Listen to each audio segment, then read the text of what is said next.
सार्वत्रिक लसीकरण कार्यक्रम जबाबदारी आहे पालकांची बाळाचे भविष्य सुरक्षित करण्याची। अधिक माहिती करिता आशा ANM अंगणवाडी कार्यकर्ती यांच्याशी संपर्क साधा। आरोग्य विभाग, जिल्हा परिषद कोल्हापूर, जनहितार्थ जारी।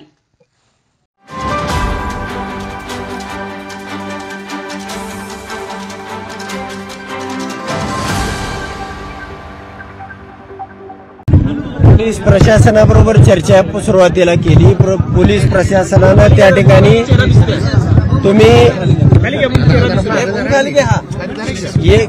एक बी मतदान पोल केलं तर आम्ही हे साहित्य तुमचं मतपत्रिका असतील, मतपेट्या असतील, आम्ही सगळं गुंडाळून घेऊन जाणार आहोत। तुमच्यावर सगळ्यावरती आम्ही गुन्हे दाखल करणार आहोत। आम्ही अगोदर 44 कलम पुकारलेला आहे।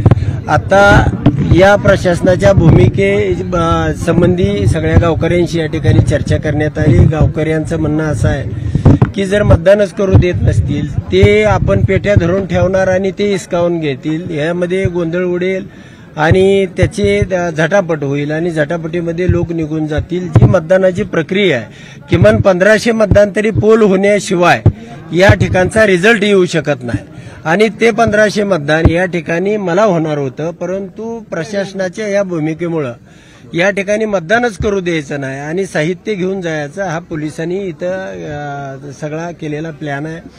त्यामुळं आम्ही या ठिकाणी थांबण्याचा गावकऱ्याबरोबर चर्चा केल्यानंतर निर्णय घेतलेला आहे। आम्ही येणाऱ्या 8 दिवसामध्ये प्रांत कार्यालय असेल किंवा अजून जिथं सुयोग्य न्याय मागण्याचं ठिकाण असेल त्या ठिकाणी ताकदीनं 25,000 ते 50,000 लोकांचा या तालुक्यातला जो आक्रोश आहे हे निवडणूक आयोगापर्यंत, या न्यायव्यवस्थेपर्यंत, या सरकारपर्यंत पोहोचवण्याचा ताकदीनं प्रयत्न करू आणि यामध्ये मात्र न्याय मिळाल्याशिवाय हा उत्तमराव जानकर थांबणार नाही, एवढंच मीडियाच्या माध्यमातून तुम्हाला सांगतो।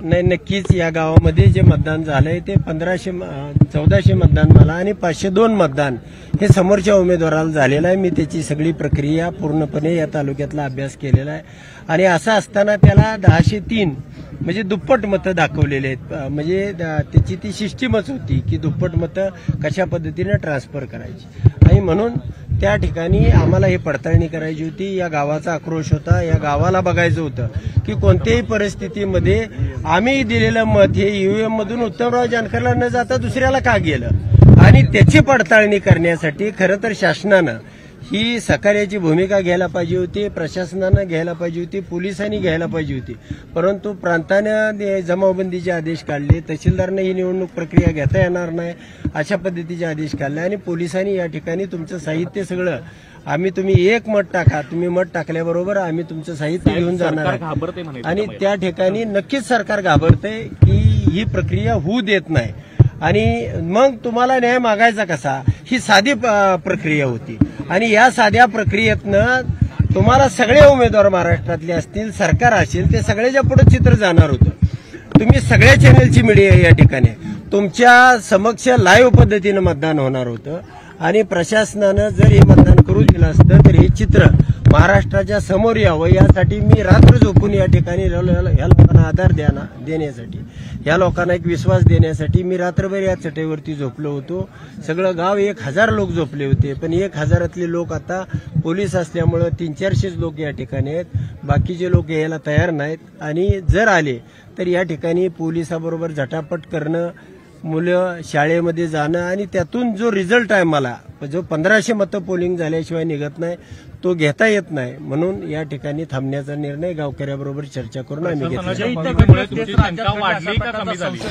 नक्कीच जे इथं घडलं तेच राज्यामध्ये घडलेलं आहे आणि इथं सुद्धा एक मत बीजेपीला गेल्याशिवाय दुसरं मत ट्रान्सफर होत नव्हतं, त्यामुळे त्यांना 54,000 मतं पडली की 1,08,000 झाली त्याची, म्हणजे प्रत्येक मताला मल्टीपाय म्हणजे एकाशी एक असा फॉर्म्युला या ठिकाणी होता आणि म्हणून त्यांनी अशा पद्धतीनं या ठिकाणी जो विरोध केला, जी जाणीवपूर्वक या ठिकाणी मतदानाची पडताळणी करू दिली नाही, अशीच याच गावात नाही मी 10 गावामध्ये जरी अशा पद्धतीनं आपण बूथ लावले आणि साधी प्रक्रिया आहे, सोपी प्रक्रिया आहे, गाव स्वखर्चानं करतंय, त्याच्यामध्ये काय कोणाला शासनाचा खर्च आहे, कुठं पोलीस प्रशासन आम्ही मागतोय, बंदोबस्त मागतोय, असं काहीही नव्हतं, परंतु प्रशासनाने या ठिकाणी अडवणूक केलेली आहे।